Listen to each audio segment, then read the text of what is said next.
مرحبا کہتے ہیں۔ الحمدللہ عز وجل ہمیں اس سلسلے میں بہت کچھ سیکھنے کو ملتا ہے اور آج بھی ملے گا۔ آپ سلسلے میں شامل رہیں، انشاءاللہ عز وجل آپ کی کالز SMS ہم شامل سلسلہ کرتے ہیں اور آج بھی کریں گے۔ ابتداءً درود پاک کی فضیلت کہ فرمان مصطفیٰ صلی اللہ تعالی علیہ وسلم ہے، مجھ پر درود پاک پڑھنا پل صراط پر نور ہے، اور جو روز جمعہ مجھ پر 80 بار درود پاک پڑھے اس کے 80 سال کے گناہ معاف ہو جائیں گے۔ صلو علی الحبیب صلی اللہ تعالی علی محمد صلی اللہ علیہ وسلم۔ مدنی چینل کے ناظرین، قربانی کرنے کے ایام تو گزر چکے، لیکن بعض ایسی صورتیں ہوا کرتی ہیں کہ جو ان ایام کے گزرنے کے بعد یاد آتی ہیں۔ مثال کے طور پہ قربانی کی جانور میں عیب تھا، ہم نے کسی سے پوچھا نہیں، قربانی کر دی، یا بعد میں کسی نے ہمیں بتایا، یا بالفرض کوئی وہ صورت پیدا ہوئی، مثال کے طور پہ ہمارے پاس اتنے پیسے تھے کہ جس سے ہم پر قربانی واجب ہو گئی تھی لیکن ہم نے نہیں کی، اب یاد آیا یا کسی نے توجہ دلائی یا ہم نے یہی سلسلہ دیکھا تو اس میں جب یہ بتایا گیا تو پھر ذہن بنا کہ اب کیا کرنا چاہیے۔ تو مفتی صاحب سے میرا یہی سوال ہے ابتداءً کہ اس حوالے سے آپ ارشاد فرمائیں، کیا کریں؟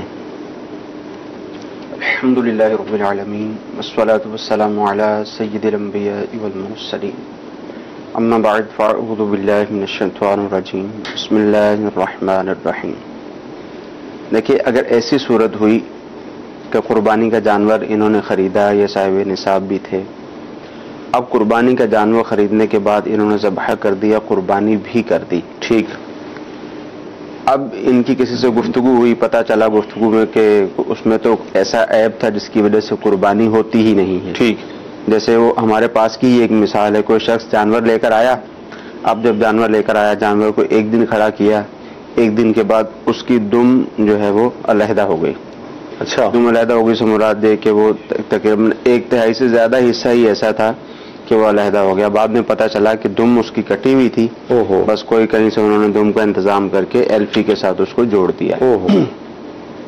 تو اب اس طرح کے اور بھی کافی سارے مسائل ہو جاتے ہیں، جیسے دانتوں کے متعلق بھی یہ مسائل سامنے آئے ہیں کہ وہ نقلی دان جو ہے وہ لگا دیے تاکہ عمر جو ہے وہ اس کی پوری بیان کی جا سکے کہ اس کی عمر پوری ہو چکی ہے۔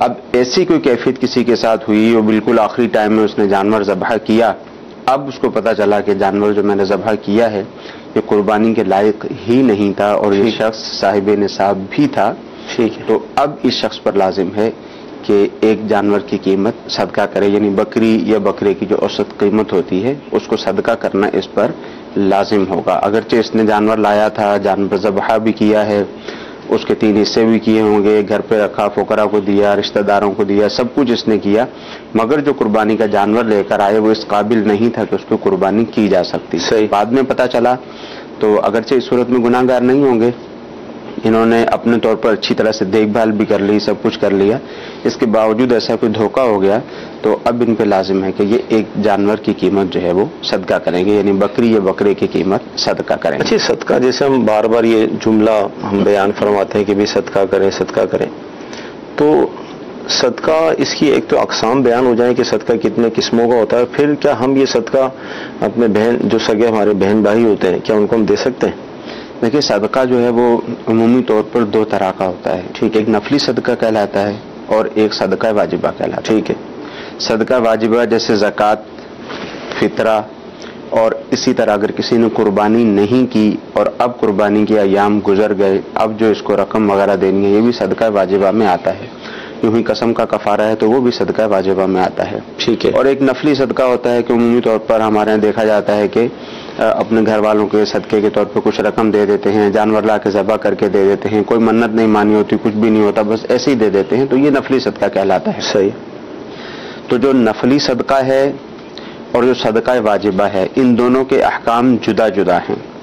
اب جو صدقہ واجبہ ہے، آپ نے سوال کیا کہ جیسے مثال کے طور پر کسی نے کی قربانی یوں رہ گئی کہ اس جانور میں عیب تھا، اس وجہ سے اس کی قربانی نہ ہو سکی، ٹھیک، اب اس پہ لازم ہے کہ یہ ایک جانور کی قیمت صدقہ کرے۔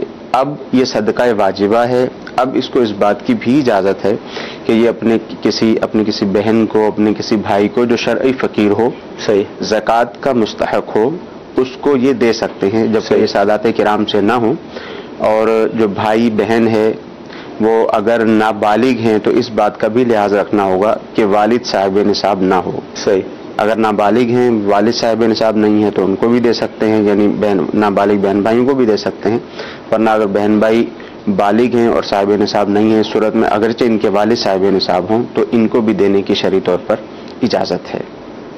مدنی چل کے ناظرین، ہم نے 2 سوال کیے اور الحمدللہ عز و جل مفتی صاحب نے اس کے جواب ہمیں عطا فرمائے۔ تو قربانی کے ایام نکل گئے، عیب دار جانور تھا، اس حوالے سے گفتگو ہوئی، اور پھر جو صدقہ کیا جاتا ہے تو کیا یہ صدقہ ہم اپنے سگے بہن بھائیوں کو دے سکتے ہیں، اس حوالے سے مفتی صاحب نے ارشاد فرمایا۔ مزید سوالات کریں گے، آئیے آپ کی کالز کو ہم شامل کرتے ہیں۔ مجھے سوال پوچھنا تھا کہ قصر نماز کے اندر کیا سنتیں پڑھنا ضروری ہے؟ قصر نماز کے اندر سنتیں پڑھنا کیا ضروری ہے؟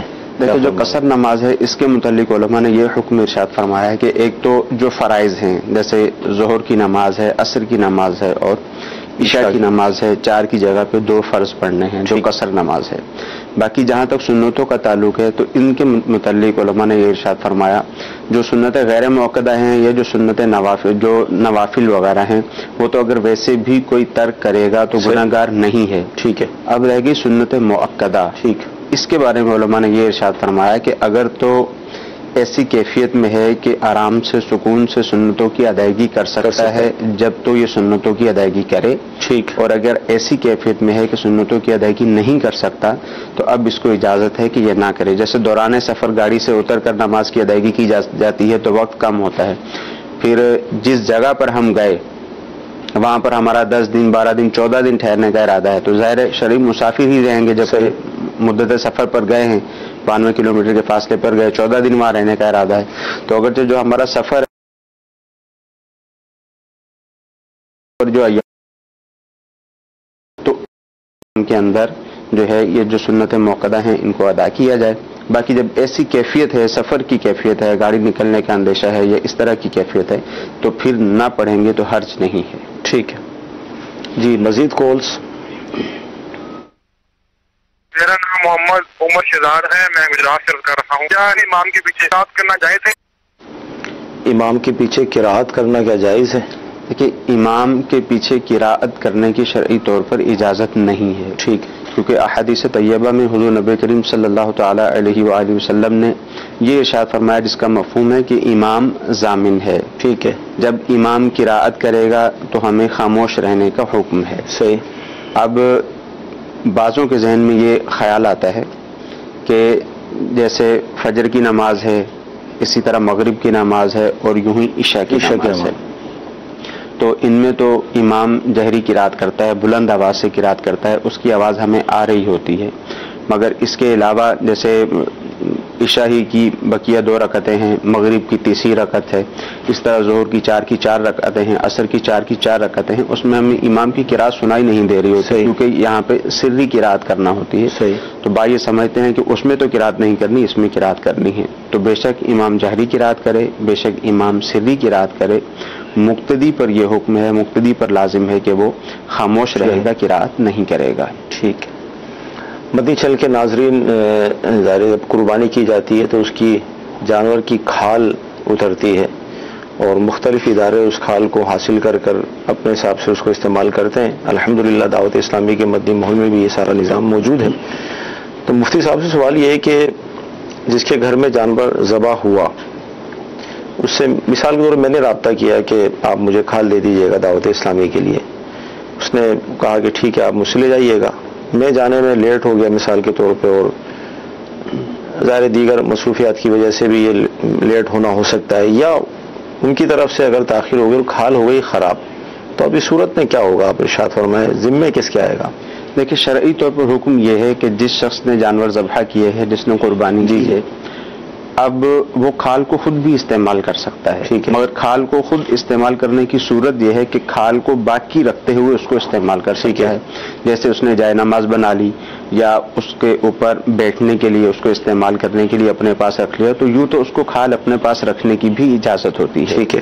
بعض لوگوں کو دیکھا گیا ہے کہ وہ کھال جو قصائی ہے، جو جانور ذبح کرنے والا ہے، اس کو اجرت پر دے دیتے ہیں، تو اس کو اجرت پر دینے کی اجازت نہیں۔ اگر کسی نے اجرت پر دی تو اجرت پر دینے کی وجہ سے جتنی بھی اس کی قیمت تھی اس پہ لازم ہوگا کہ یہ صدقہ کرے. ٹھیک ہے. کھال میں یہ بھی کر سکتا ہے کہ کھال کو اس نیت سے یہ بیچ بھی سکتا ہے کہ اس نیت سے بیچ رہا ہوں کہ اس سے جو رقم آئے گی اس کو میں شریف فقراء کو صدقہ کر دوں گا یا کسی کو بھی صدقہ کر دوں گا. ٹھیک ہے. تو اس طرح کی اگر کیفیت ہوئی کہ کھال رکھی رہی اور رکھے رکھے وہ خراب ہو گئی تو اب شرعی طور پر اس پر کوئی حکم نہیں ہے. ٹھیک ہے.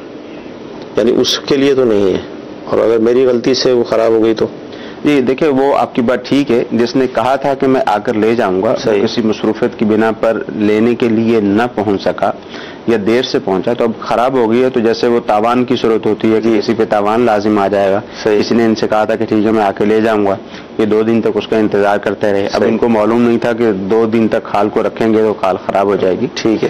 تو ظاہر کسی پر بھی تاوان والی صورت بہرحال نہیں ہے. ٹھیک. جی مزید کال.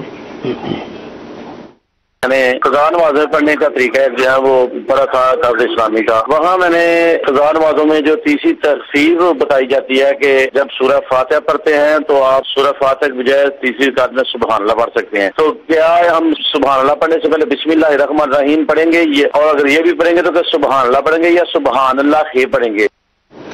قضا نمازوں میں یہ تخفیف جو دی جاتی ہے اس حوالے سے پوچھ رہے ہیں کہ فرضوں کی آخری تیسری اور چوتھی رکعت کے اندر جو ہے اس میں ہم کیا کریں؟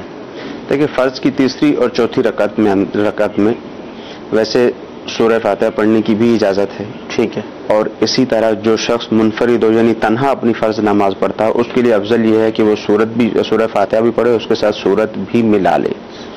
پھر جہاں تک قضا نمازوں کا تعلق ہے تو یہاں یہ اجازت عطا فرمائی ہے. یہ قضا نماز والے کے لیے اجازت ہے، اگر کوئی ادا بھی پڑھتا ہے وہ بھی اگر یہ طریقہ اختیار کرتا ہے کہ فرض کی تیسری اور چوتھی رکعت کے اندر سورہ فاتحہ نہیں پڑھتا اور اس کے علاوہ کوئی سورت بھی نہیں ملاتا اور 3 مرتبہ سبحان اللہ کہہ لیتا ہے، یہ اتنی مقدار خاموش کھڑا رہتا ہے، پھر سجدے میں رکوع میں چلا جاتا ہے، نماز اس کی بھی ہو جاتی ہے. باقی جو قضا نماز کے لیے بالخصوص تخفیف بیان کی جاتی ہے کہ جس کی بہت زیادہ قضا نمازیں ہیں تو وہ یہ طریقہ اختیار کرے تاکہ جلد نمازیں اس کی ادا ہو جائیں. ٹھیک ہے. تو اب تیسری اور چوتھی رکعت میں انہوں نے کہا کہ کیا ابتدا میں تسمیہ پڑھے گا یعنی بسم اللہ الرحمن الرحیم پڑھے گا، پڑھنا چاہے تو پڑھ سکتا ہے، کوئی حرج نہیں ہے. اور اس کے بعد جو 3 مرتبہ تسبیح ہے وہ تسبیح بھی پڑھ سکتا ہے. تسبیح کی جو انہوں نے صورت بیان کی ہے تو یہ ہے کہ انسان پڑھتا ہے سبحان اللہ، ٹھیک ہے، وقف کر دیتا ہے، دوسرا سبحان اللہ ہی یوں پڑھتا ہے. تو دونوں طرح پڑھنے کی اجازت ہے. ٹھیک ہے. SMS ہمیں جو موصول ہو رہے ہیں اس میں ہم کو شامل کرتے ہیں. کیا لمبے نیلز یعنی ناخن وغیرہ اگر ہوں تو نماز ہو جاتی ہے؟ اس حوالے سے کیا فرمائیں گے؟ دیکھیے لمبے ناخن ہیں تو نماز تو ہو جائے گی. ٹھیک ہے. اس میں تو شرعی طور پر کوئی قباحت نہیں ہے. اچھا مگر یہ بات ذہن میں رہے کہ لمبے ناخنوں کو 40 دن تک چھوڑے رکھنا، نہ کاٹنا، چاہے وہ تمام انگلیوں کے ناخن ہوں یا کسی ایک انگلی کے ہوں. جیسے عام طور پر دیکھا گیا ہے کہ لڑکیاں تو بڑھاتی ہیں، لڑکے بھی بعض اوقات جو ہے وہ چھوٹی انگلی یعنی چھنگلیاں وغیرہ کا ناخن بڑھاتے ہیں اور 40 دن سے زیادہ چھوڑے رکھتے ہیں. تو ایسا اگر کوئی کرے گا تو یہ مکروہ تحریمی ہے، یعنی یہ گناہ کی بات ہے. ٹھیک. بقیہ ظاہر ہے اگر صفائی نہیں کریں گے، ناخنوں کو نہیں کاٹیں گے تو یہ نقصان دہ بھی ہے اور نظافت کے بھی خلاف ہے. مستحب یہی ہے کہ ہر ہفتے ان کو کاٹ لینا چاہیے. ٹھیک ہے. انہی کا دوسرا سوال یہ بھی تھا کہ کیا نشے والی سپاری، اول تو یہ بتا دیجیے گا کہ اس طرح کی سپاری تو شاید نہیں ہوتی ہوگی، لیکن بعض کی جب عادت بن جاتی ہے تو ظاہر جب تک وہ کھاتے نہیں ہے تو سکون نہیں ملتا، تو اس کو شاید یہ سمجھتے ہوں گے کہ اس میں نشہ ہے.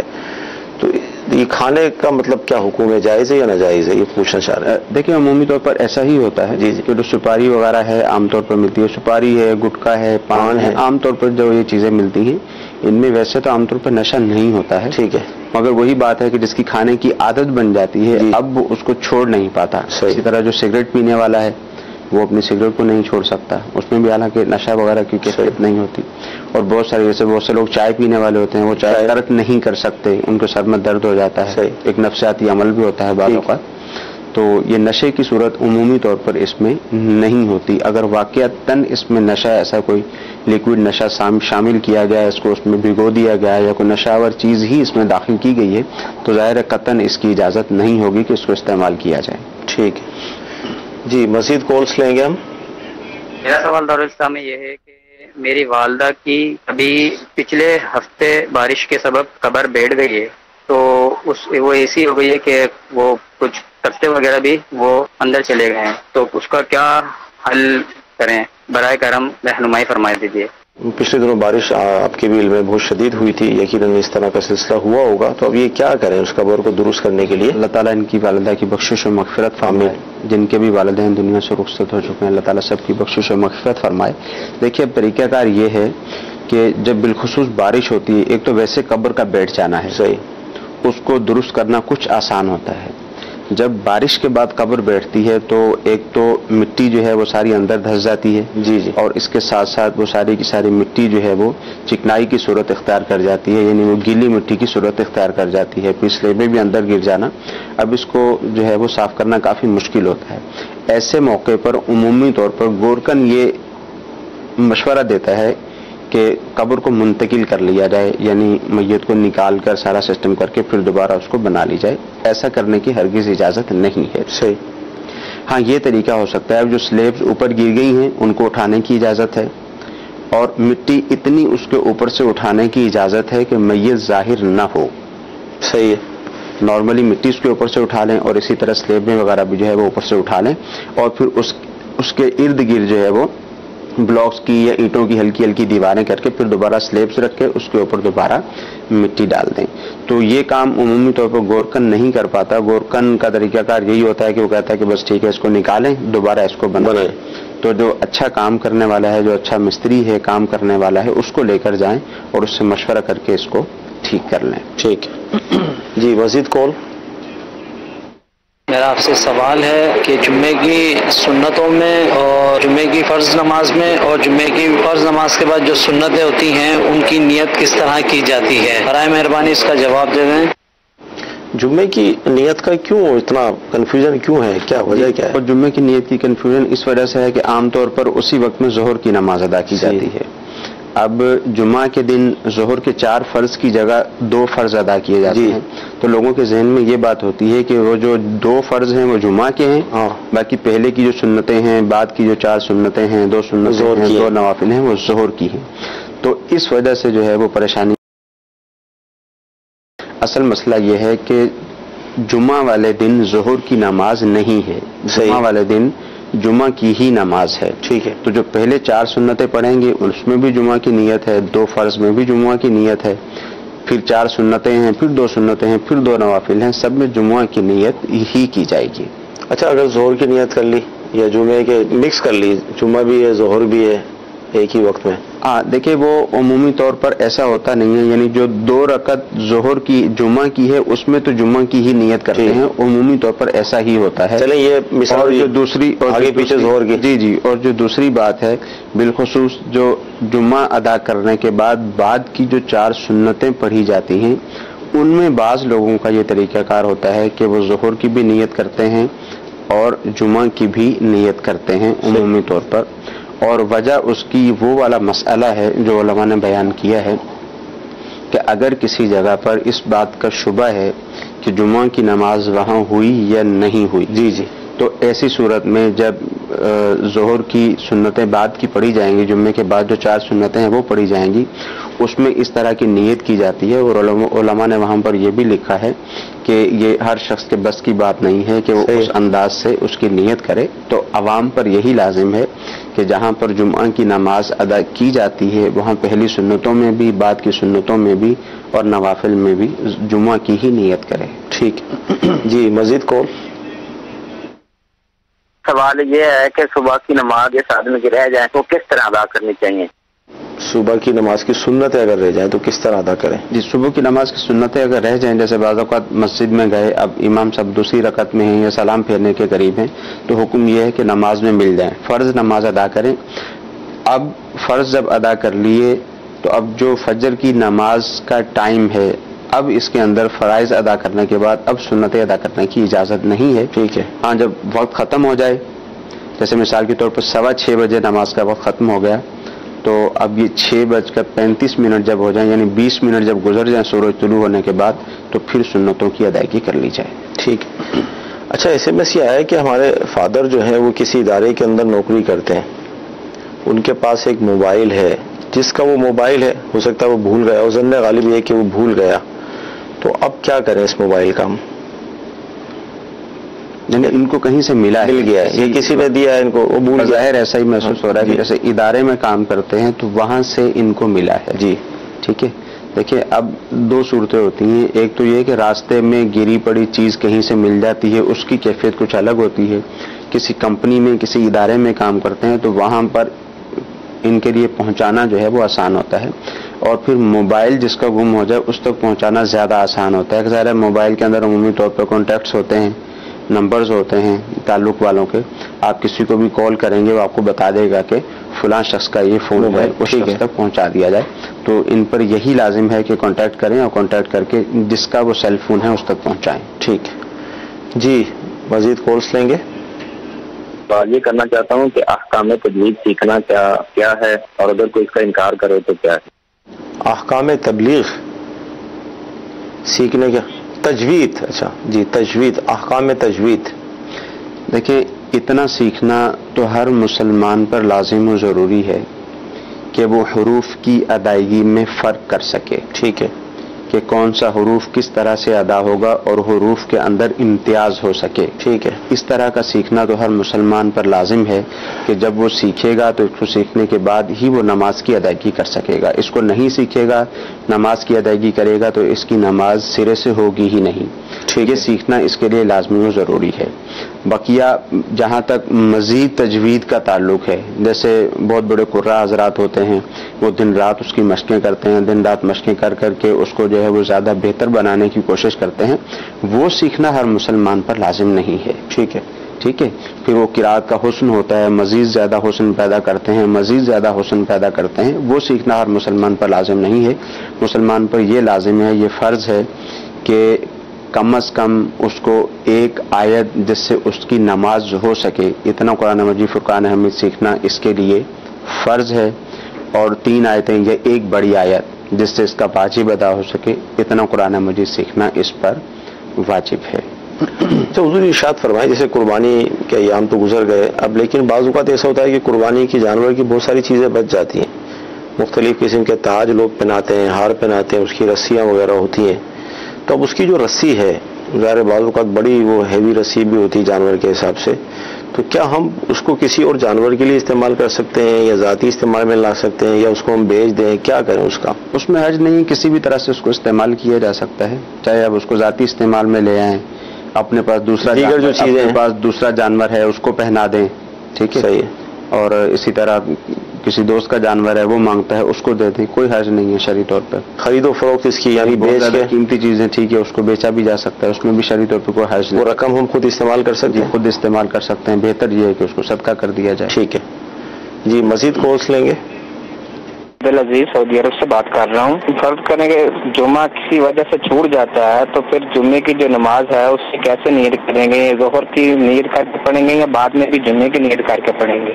جی یہ بھی نیت کا ہی معاملہ ہے، جمعے کی نماز نکل گئی، اب کیا کریں؟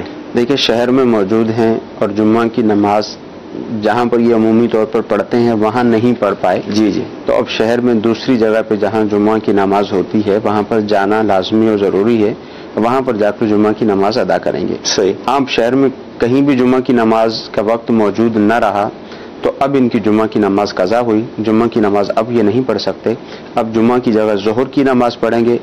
اب چونکہ جمعہ نہیں پڑھا، ظہر کی نماز پڑھنے لگے ہیں تو ظہر کی تمام رکعتیں پڑھیں گے اور اس میں ظہر کی ہی نیت کریں گے۔ صحیح جی، مزید کالس۔ بندہ خشوع و وضو کے لیے آنکھیں بند کر کے نماز پڑھ سکتا ہے یا نہیں؟ جی، خشوع اور خضوع حاصل کرنے کے لیے آنکھیں بند کرنا، خشوع و خضوع کے لیے آنکھیں بند کر کے نماز کی ادائیگی کی جا سکتی ہے، کیونکہ جب انسان کی آنکھیں کھلی بھی ہوتی ہیں تو نظر کا اصول ہے کہ وہ دور دور تک پھیلتی ہے۔ صحیح۔ اگر کسی کو ایسا محسوس ہوتا ہے کہ وہ آنکھیں بند کرے گا تو اس کو زیادہ خشوع و خضوع حاصل ہوگا تو ایسے شخص کو اس بات کی اجازت ہے کہ وہ آنکھیں بند کر کے نماز پڑھ لے، ورنہ مکروہ تنزیہی ہے۔ ٹھیک ہے جی، اگلی کال۔ یہ آپ یہ مسئلہ پڑھ یہ شام اثر کی اور عشاء کی سنتے پڑھتے ہیں، وہ کس طریقے سے پڑھے ہم؟ اثر عشاء کی سنتیں کس طرح پڑے گا؟ طریقہ سنت غیر موقدہ کے متعلق شاید یہ پوچھ رہے ہیں کہ طریقہ کار کیا ہوگا۔ دیکھیں سنت غیر موقدہ اور موقدہ کے اندر تھوڑا سا فرق ہے۔ جی جی، جو سنت غیر موقدہ ہیں یا سنت موقدہ ہیں، دونوں کی جو ابتدائی پہلی رکعت ہے اس کے شروع کرنے کا طریقہ ایک ہی ہے،